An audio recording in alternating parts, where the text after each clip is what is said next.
you probably make 60-70% of the practices during the course of the year, especially when you're in town, which at times I know is an infrequent situation. But you're a frequent observer, have a very close and communicative relationship with Brian Kelly. Yeah, and I try to with all the teams. I mean, football gets more of my attention, but if I'm on campus, I try and keep my schedule so I get an afternoon practice, whether it's basketball or football or hockey or whatever it may be. But football does command most of my time in the fall. So you're right, it's probably 60% of the practices. And a lot of the things that you deal with are about logistics and allowing a team to be prepared as well as possible for a game. How helpful do you think it is that this team gets to practice in this facility the entire week before the semifinal game? Yeah, I think it's great. It's an unusual facility. There's a lot to distract you in it. And so I think the familiarity is very helpful. There are limitations to a one-field practice, but this gives you enough space to work it out.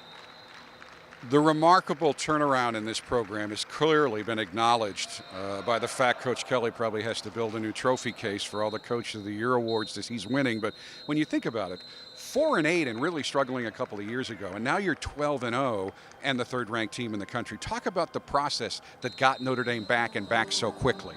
Well, the most important thing to remember, of course, is there were a lot of very good football players on that 4-8 team. A couple who were first-round draft picks.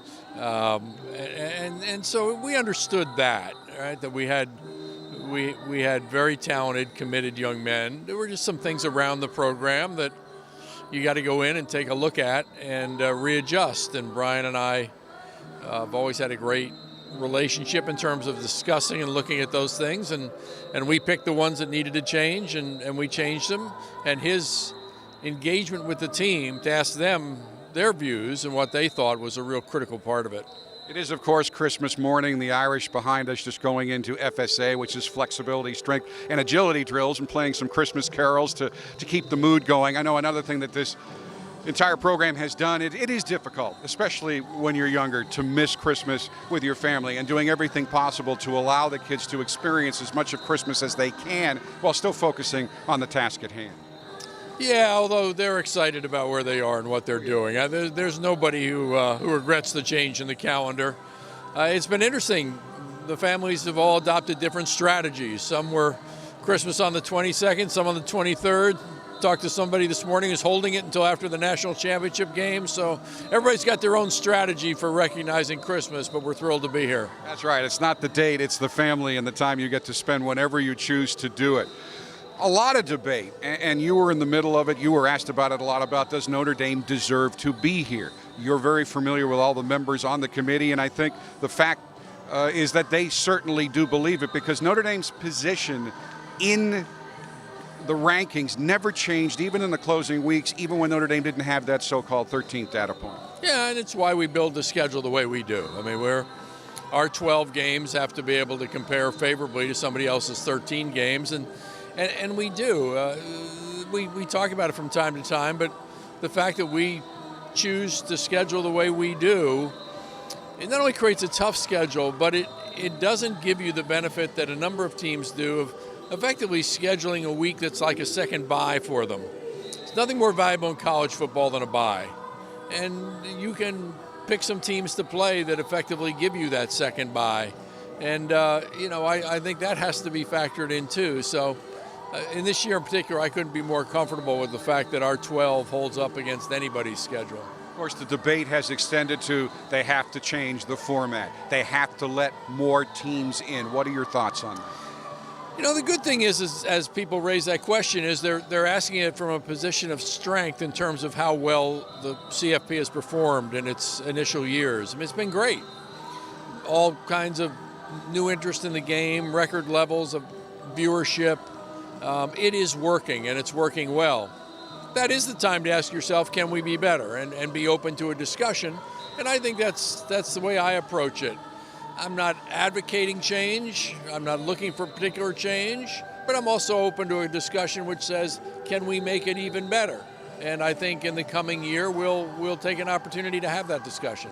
One of the things that I think's been lacking in this discussion, and I have seen so many programs, heard so many radio shows, read so many articles and Twitter threads on this, is very rarely does the topic of academics ever come up, and the impact of additional games, what that would be on academics. Do you think you can expand the playoff? And at a place like Notre Dame, where academics are not only so important, they are paramount. They are first. Athletics is second.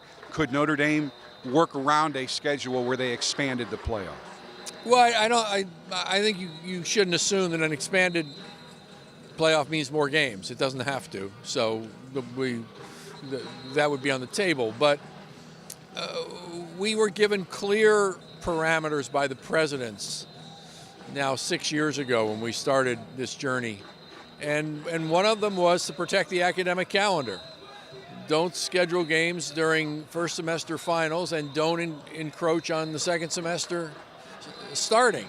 And so those are real parameters for us. That and the health and safety of the players. Those have to be the two most important things. I'm intrigued by what you just said because I have rarely heard that in this discussion. But if there's no more games, then it's either the conference championships or would there be a move, do you think, to maybe shorten the regular season? I'm not going to speculate as to how you'd get there, but I've been involved in enough discussions to know there are a lot of different ways to think about it. And for those who are advocating change, some versions of that maintain the same length of schedule that we have now. Let's take it back to campus and that wonderful building that is being built right now next to the football practice fields, the new football indoor facility. You maintain the Loftus Center. Talk about the impact, and not just on the football program. And contrary to some popular belief, football won't be the only program using the new building, but everyone is going to have additional time to practice indoors in virtually any sport. Yeah, we hope so, and in additional recreational opportunities for the student body as a whole. We're still working through that scheduling. It's a little complex, but both soccer programs will have access to the indoor football facility. The band will be able to use it. ROTC will probably have some opportunities to use it. So we're going to keep it very much football-centric in terms of the lines on the field, for example, and it is first and foremost a football facility, but it's Notre Dame, and so we look for ways to integrate. And that's an interesting point as well for folks who haven't been in the Loftus Center. Truly multi-purpose. A lot of lines on that field, and I have seen football practices where it got confusing. Yeah, no, that's what it needed to be in Loftus. But when you have full soccer, full lacrosse, all football, your visual cues can get a little distorted. And so we want to make sure, and in this case, we minimize any distractions from the standard football lines. From a football perspective, and a vast majority of folks watching this today, that's paramount in their minds today, as it should with a semifinal playoff game coming up. But how does this change things for football? How does it help? Scheduling, obviously, is one of the top things.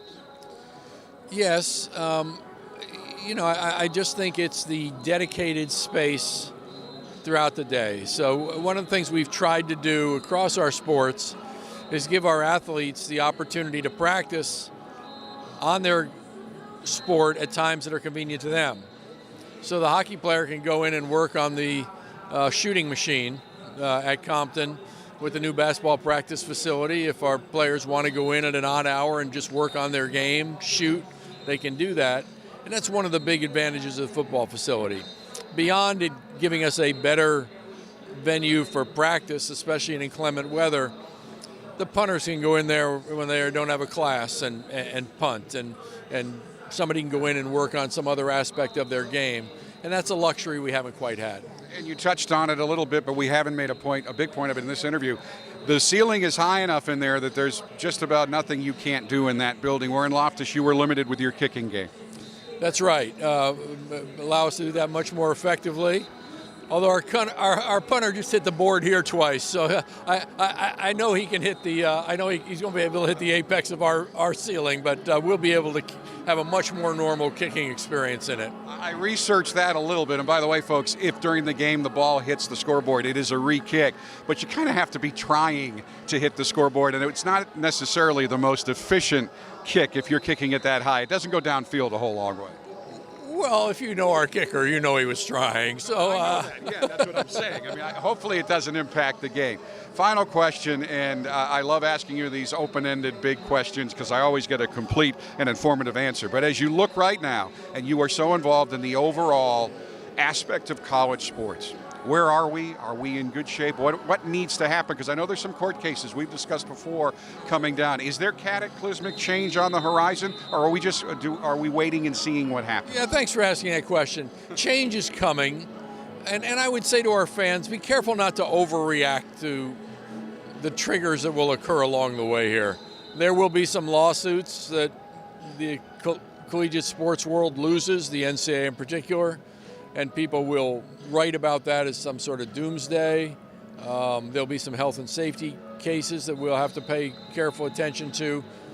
The cumulative effect of all of this is going to cause people to say the sky has fallen. Change is coming. We've got to manage that change effectively, but college athletics isn't going anywhere, and its most important sport, college football, isn't going anywhere. And what we're kind of touching on without saying it, there's a case out there about the value of scholarships. If you can limit them, put controls, whatever happens, you're confident Notre Dame's going to figure it out. Yeah, I think Notre Dame will. We've spent a lot of time anticipating what might happen in those cases, but so too is all of college athletics. We talk to each other, presidents to presidents, ADs to ADs. We think about what some of the alternatives might be, what some of the reactions might be. So, again, I think the media fallout will be very significant potentially, but give it time to work through the system, and I think college athletics will continue to be vibrant and strong.